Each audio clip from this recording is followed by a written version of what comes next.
सभी किसान भाई बहनों को मेरा नमस्कार। स्वागत है आप सभी का कार्यक्रम कृषि दर्शन के इस अंक में। किसान भाई बहनों, मानव जन की सफलताओं और सृष्टि की निरंतरताओं के लिए ज़रूरी है कि कृषि कार्य को सुचारू रूप से चलाया जाए और इसके लिए किसान भाइयों के लिए नई नई जानकारियों से रूबरू होना बेहद ज़रूरी है। इसीलिए नई नई जानकारियों को हम लेकर आते हैं अपने कार्यक्रम में। तो फिर देर किस बात की, आइए शामिल हो जाते हैं इस अंक में और कार्यक्रम को आगे बढ़ाते हुए सबसे पहले देखते हैं खबरें खेती की। शिमला मिर्च की 2 नई किस्में जारी और टमाटर का गूदा बनाने की तकनीक। नमस्कार, खबरें खेती की में आप सभी का स्वागत है। मैं हूं साक्षी मांडवाल। अब खबरें विस्तार से। शिमला मिर्च का भारतीय रसोई में महत्वपूर्ण स्थान है। बाजार में इसके अच्छे दाम भी मिलते हैं। इसलिए शिमला मिर्च का उत्पादन और इसकी गुणवत्ता बढ़ाने के लिए कृषि वैज्ञानिकों ने इसकी 2 किस्में जारी की हैं। अखिल भारतीय समन्वित अनुसंधान परियोजना में शिमला मिर्च की 2 नई किस्में जारी की गई हैं। दोनों किस्में जम्मू और कश्मीर, हिमाचल प्रदेश और उत्तराखंड में खेती के लिए अनुकूल पाई गई हैं। पहले किस्म DARL 70 नैनीताल जिले के गर्म पानी क्षेत्र में शुद्ध वंशक्रम चयन पद्धति से प्राप्त की गई है। इसके फल एक समान हरे रंग के होते हैं। इसका छिलका पतला, चिकना और चमकीला होता है। प्रत्येक फल में 3-4 फांके होती हैं। वहीं दूसरी किस्म PRCH 101 संकर है। इसके पौधे शाखाओं में बटे होते हैं। प्रत्येक पौधे में औसतन 4 प्राथमिक शाखाएं होती हैं और प्रत्येक पौधे में 9 से 10 फल लगते हैं। इसके फल बड़े और 3-4 फांकों वाले होते हैं। औसतन 80 ग्राम वाले फल की लंबाई 10, घेरा 16 और डंठल करीब 3 सेंटीमीटर का होता है। टमाटर की खेती करने वाले किसान अब पूरे वर्ष अपनी उपज की अच्छी कीमत प्राप्त कर सकेंगे। इसके लिए वैज्ञानिकों ने एक मशीन विकसित की है। बंगलुरु स्थित भारतीय बागवानी अनुसंधान संस्थान ने ऐसी तकनीक विकसित की है जिससे टमाटर का गूदा बनाकर वर्ष भर सुरक्षित रखा जा सकता है। इस गूदे को सामान्य तापमान पर 6 माह और रेफ्रिजरेटर में 1 वर्ष तक सुरक्षित रखना मुमकिन है। गूदा, बीज और छिलका सहित ये कुचला हुआ टमाटर भोजन बनाते समय उसमें मिलाया जा सकेगा। इसे अन्य टमाटर उत्पाद जैसे सॉस, केचप आदि बनाने में भी कच्चा माल की तरह इस्तेमाल किया जा सकेगा। इस संयंत्र को लगाने पर 1.5 से 2 लाख रुपए का खर्च आता है। इसे 10 गुना 10 फुट के कमरे में लगाया जा सकता है। इस संयंत्र से प्रतिदिन 50 किलोग्राम गूदा तैयार किया जा सकता है। खेती किसानी लगभग पूरी तरह मौसम पर आधारित है। इस कारण मौसम की सही जानकारी काफी अहम हो जाती है। मौसम की सही जानकारी होने से किसान अच्छा उत्पादन लेने में कामयाब होगा और इससे आमदनी भी बढ़ेगी। तो आइए अब लेते हैं मौसम की जानकारी।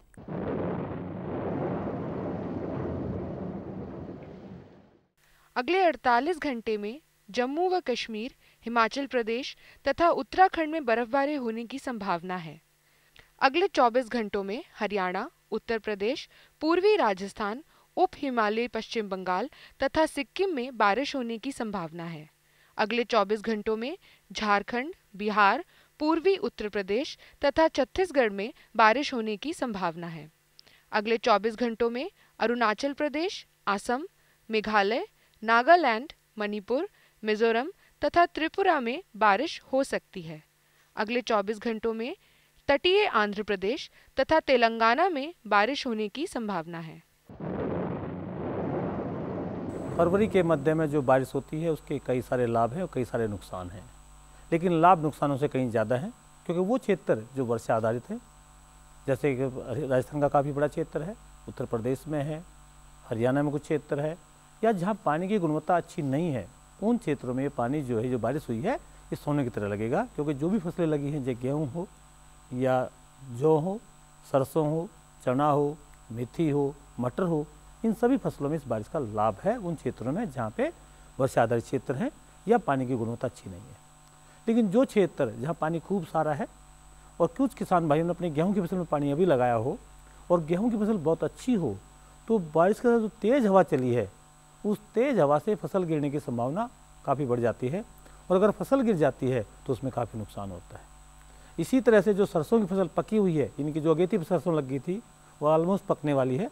इस फसल में जैसे ही तेज़ धूप निकलेगी, उसमें जो फली है वो चटकने का खतरा रहता है, जिससे दाने बिखर जाते हैं और किसानों का पूरा उत्पादन उनको नहीं मिल पाता है।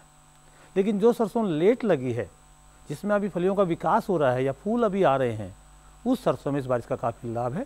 इससे दाना मोटा होगा, फसल अच्छी बनेगी और ख़ासकर उन सरसों में अगर थोड़ा बहुत माहू का प्रकोप हो गया है तो इस बारिश से माहू भी धुल जाएगा, इनके कीड़े का प्रकोप भी कम हो जाएगा। लेकिन जैसे आलू है, आलू की फसल में पिछता झुलसा जो है बहुत ही खतरनाक बीमारी है और इस बार ये पश्चिम उत्तर प्रदेश में काफ़ी भयंकर रूप से आई हुई है।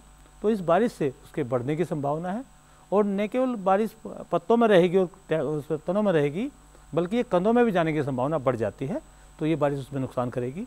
इसी तरह से बहुत से हमारे किसान भाई इस समय मिर्च की या बैंगन की प्योत तैयार कर रहे हैं, तो उस प्योत जो तैयार करेंगे उसमें पानी अगर खड़ा हो जाता है तो उसमें डैम्पिंग और बीमारी आने की संभावना बढ़ जाती है। तो किसानों को चाहिए कि प्योत से इमीडिएटली यानी कि एकदम से उसमें जल की निकासी का प्रबंध करें, जिससे पानी उसके अंदर ना खड़ा हो। अब क्योंकि दिन गर्म हो गए थे तो आम के अंदर फूल आना शुरू हो गया था, और जब आम के अंदर फूल आता है तो फूल के समय अगर बारिश होती है तो बारिश का नुकसान दो तरीके से होता है। एक तो पॉलिनेशन ठीक से नहीं होता है, दूसरा उसके अंदर कुछ फफूंदीनाशक बीमारी आने की संभावना बढ़ जाती है, तो इस बारिश से उसमें भी नुकसान हो सकता है।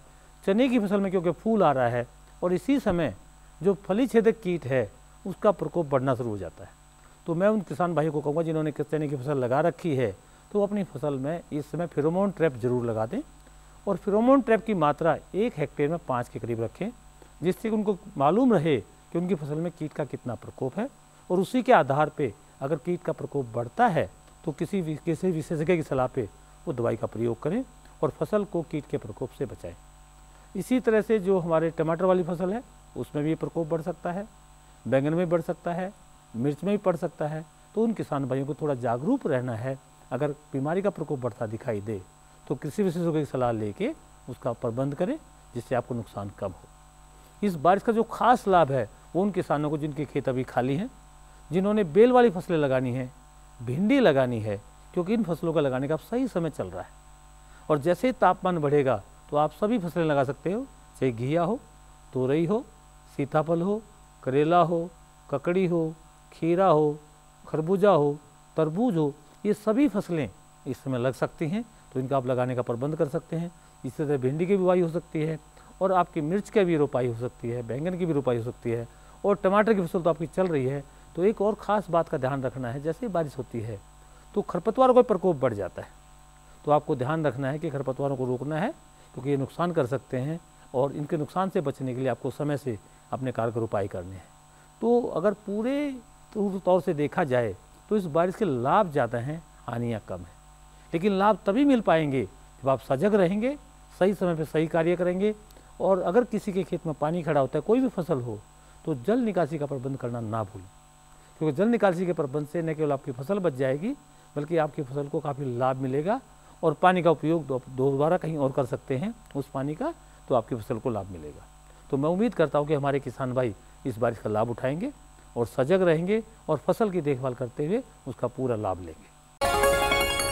ये लो और बताओ। बस। अरे ये क्या भैया जी, बस इतनी सी रासायनिक खाद? किसानी छोड़ रहे हो क्या? किसानी नहीं, नादानी छोड़ रहे हैं। मिट्टी की जांच कराई है, अब तो लालाजी जितनी जरूरत है उतने ही उर्वरक खेत में डालेंगे। हाँ, किसान भाई आज ही अपने जिले की नजदीकी भूमि परीक्षण प्रयोगशाला में मिट्टी की जांच जरूर करवाएं और मिट्टी में पोषक तत्व, नमी व पौधे के विकास को देखते हुए केवल जरूरत के अनुसार ही पोषक तत्व डालें। और हाँ, मिट्टी में गंधक, जस्ता, बोरोन जैसे सूक्ष्म पोषक तत्वों का पता लगाना भी न भूलें। उर्वरक और जैविक खाद के सही उपयोग से भूमि का उपजाऊपन बनाए रखें, उत्पादकता बढ़ाएं, खर्चा घटाएं और बहुमूल्य विदेशी मुद्रा बचाने में भी सहयोग दें। और हाँ, धीमी गति से नाइट्रोजन उपलब्ध कराने वाले उर्वरकों जैसे नीम लेपित यूरिया को प्राथमिकता दें और यूरिया का पत्तों पर छिड़काव करें। अरे वाह, तू तो सचमुच समझदार हो गया रे। अधिक जानकारी के लिए संपर्क करें जिला कृषि अधिकारी या किसान कॉल सेंटर। देश की विभिन्न मंडियों में जिंसों के भावों से रूबरू होते हैं, क्योंकि मंडियों में चल रहे दाम की सही जानकारी ही आपको आपकी मेहनत के सही दाम दिलवाएगी। आइए देखते हैं मंडी भाव। आइए एक नजर डालते हैं खरीफ फसलों के 2013-14 के न्यूनतम समर्थन मूल्य पर। धान कॉमन 1310 रुपए प्रति क्विंटल, धान ग्रेड ए 1345 रुपए प्रति क्विंटल, ज्वार हाइब्रिड 1500 रुपए प्रति क्विंटल, ज्वार मलडंडी 1520 रुपए प्रति क्विंटल, बाजरा 1250 रुपए प्रति क्विंटल, मक्का 1310 रुपए प्रति क्विंटल, रागी 1500 रुपए प्रति क्विंटल, अरहर 4300 रुपए प्रति क्विंटल, मूंग दाल 4500 रुपए प्रति क्विंटल, उड़द 4300 रुपए प्रति क्विंटल, कपास मध्यम स्टेपल 3700 रुपए प्रति क्विंटल, कपास लंबा स्टेपल 4000 रुपए प्रति क्विंटल, मूंगफली 4000 रुपए प्रति क्विंटल, सूरजमुखी 3700 रुपए प्रति क्विंटल, सोयाबीन काली 2500 रुपए प्रति क्विंटल, सोयाबीन पीली 2560 रुपए प्रति क्विंटल, तिल 4500 रुपए प्रति क्विंटल, राम तिल 3500 रुपए प्रति क्विंटल। अन्य फसलों के 2013-14 के न्यूनतम समर्थन मूल्य पर एक नजर। नारियल मिलिंग 5250 रुपए प्रति क्विंटल,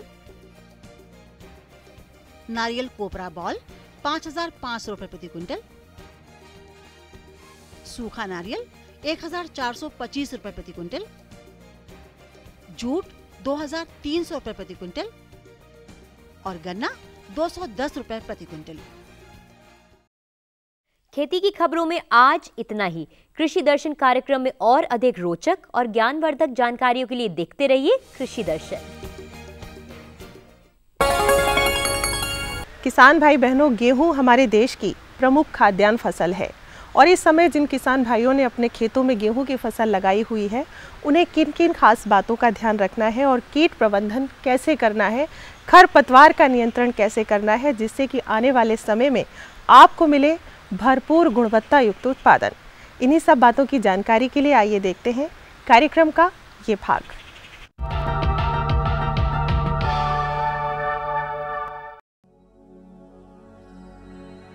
सिंधु गंगा के मैदानी क्षेत्रों में अपना कुनबा पसारे गेहूं रबी की मुख्य फसल है।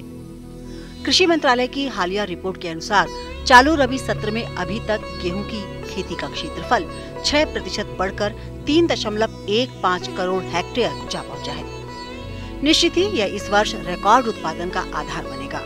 जरूरत है इसकी सही देखभाल की।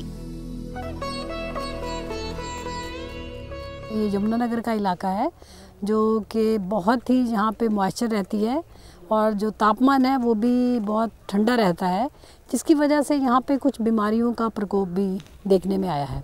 तो पिछले कुछ सालों में हमने देखा कि यमुनानगर का इलाका पूरे हरियाणा में, और अगर हम देश भर की भी बात करें तो जिस तरह से हम हिमाचल प्रदेश की बात करते हैं, Punjab, Jammu region of Jammu and Kashmir और उत्तराखंड उत्तर प्रदेश का जो रीजन है, और इन सभी में पिछले कुछ सालों से पीला रतुआ एक बीमारी है जो आ रही है।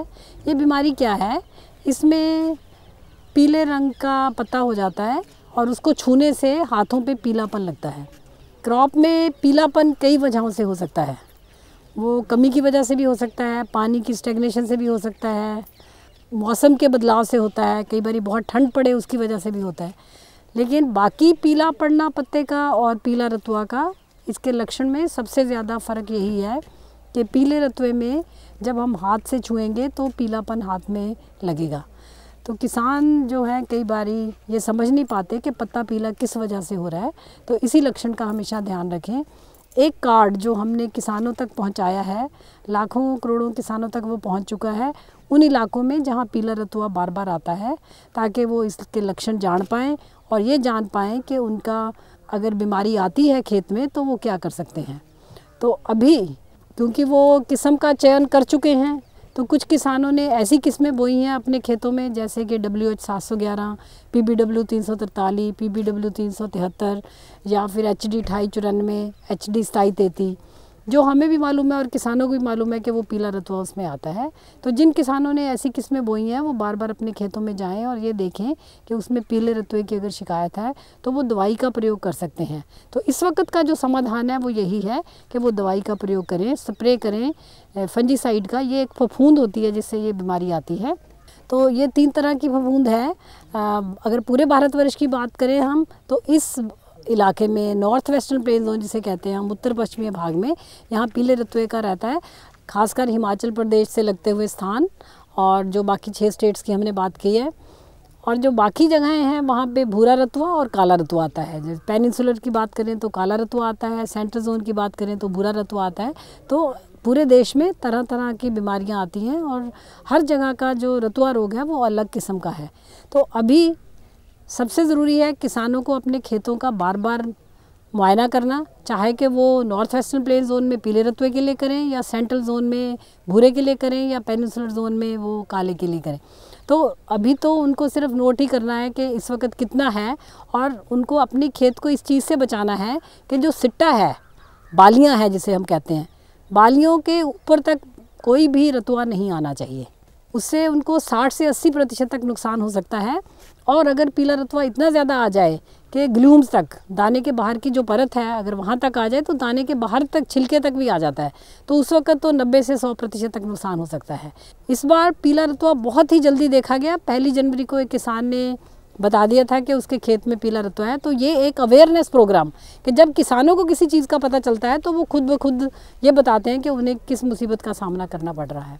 तो ये अभियान इस वक्त हम पूरा चला रहे हैं जहाँ जहाँ पीले रतुए की शिकायत है। इसके अलावा जैसे हम बात कर रहे थे किसानों का अपनी वैरायटी के बारे में रजिस्टर करने का, तो इसी उपलक्ष्य में या इसी सीरियल वाइज कह सकते हैं हम 4 या 5 जगह पे हम कर चुके हैं। जैसे लेह में किया था, भरतपुर में किया था। तो वहाँ पे एक जगह है जिसको खर्चिया गांव है, एक किस्म है बहुत पुरानी है खर्चिया, जो कि सॉल्ट टॉलरेंट वैरायटी है। उन इलाकों में उगाई जा सकती है जहाँ पे सॉल्ट की मात्रा ज़्यादा है। तो बहुत सालों से वो किसान वहाँ पे उगा रहे हैं और बहुत सारे विलेजेस हैं।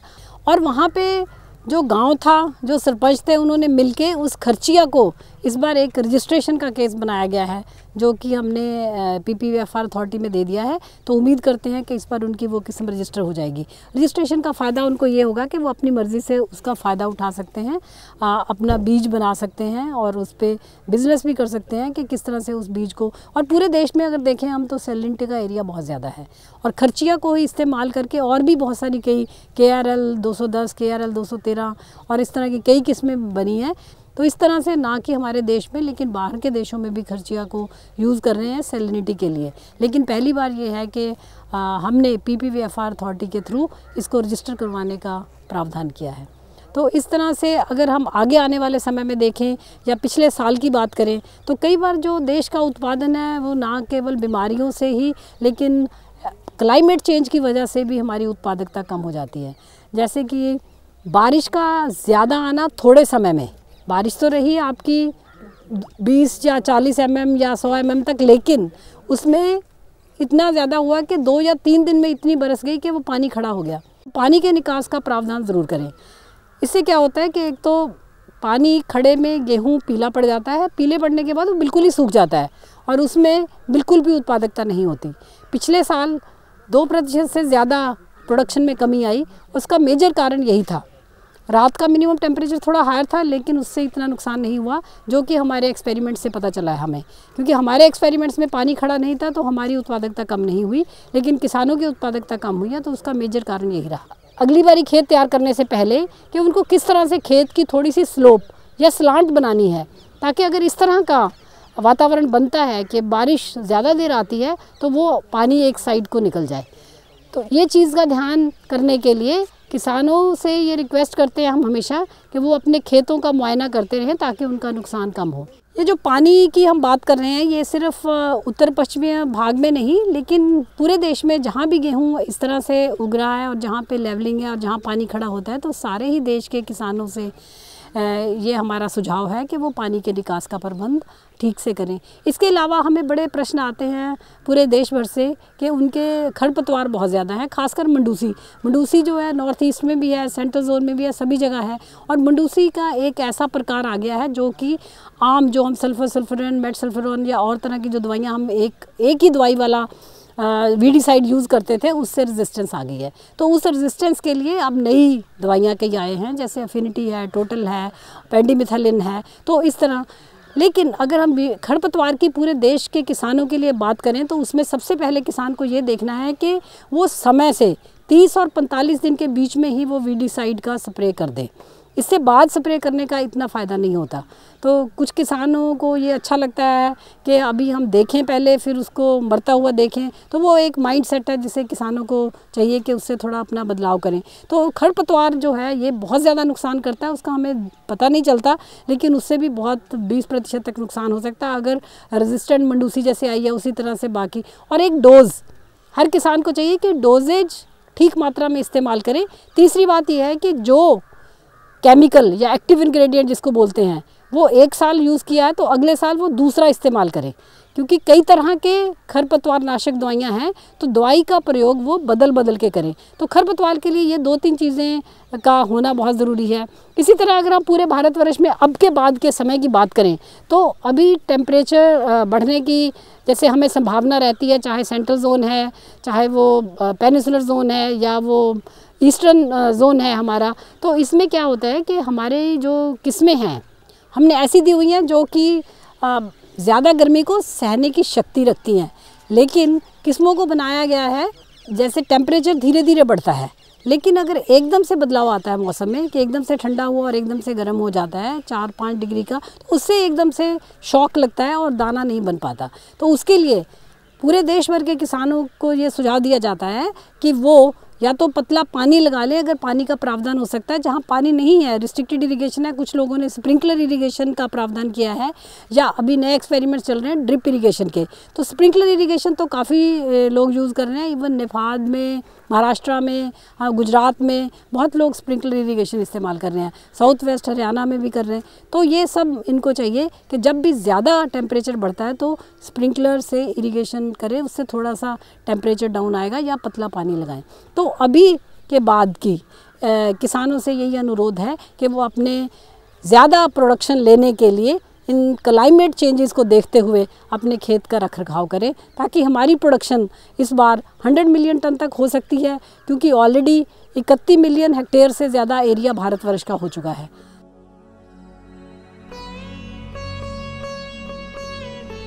गेहूं की सुनहरी बालियों को कभी पीला तो कभी काला करते रोग से फसल को बचाना किसान की समझदारी है। समय रहते चेत जाएं, उत्पादन पर होती चोट को करें दरकिनार। जाती हुई सर्दी बरसात के साथ है, गेहूं को इससे परहेज है, तो भला खेतों में पानी क्यों खड़ा हो? इसके निकास का इंतजाम आपकी दूरदर्शिता का इनाम। बिन बुलाए मेहमान यानी खरपतवारों को पनपने न दें, समय रहते इन्हें जान लें, पहचान लें और निपटने का कर ले इंतजाम। गांठ बांध लें, अभी से बीज बनाने की तैयारी कर लें। शून्य जुताई को महत्व दें। किसी भी जानकारी के लिए 1800-180-155 से संपर्क करें। जी हाँ, मेहनत रंग लाएगी। गेहूं की खड़ी फसल परिपक्वता की ओर है, इसकी देखभाल आपकी मेहनत की देखभाल है। मेहनत का परिणाम होगा रिकॉर्ड बनाता उत्पादन। दाने दाने पर झलकती किसान की मेहनत, गुणवत्ता और पौष्टिकता के साथ साथ भरपूर आय होगी आपके हाथ।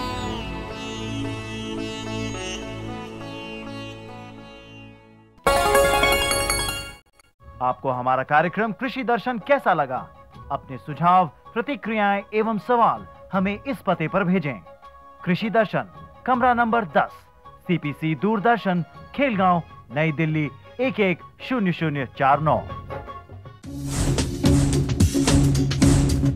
जुड़िए हमारे साथ ट्विटर पर twitter.com/कृषिदर्शन-dd, फेसबुक पर facebook.com/कृषिदर्शन-dd और देखिए कृषि दर्शन अब YouTube पर भी youtube.com/user/कृषिदर्शन-dd।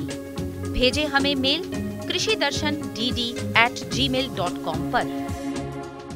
तो किसान भाई बहनों, ये था हमारा कार्यक्रम कृषि दर्शन। आपको कैसा लगा? आप अपने सुझाव, विचार और प्रतिक्रियाएं अपने खतों के माध्यम से हमें लिख भेजिए। आपके खतों का हमें रहेगा इंतज़ार। और अब वक्त है आपसे विदा लेने का। फिर होगी आपसे मुलाकात कृषि दर्शन के एक नए अंक के साथ। तब तक के लिए आप सभी को नमस्कार।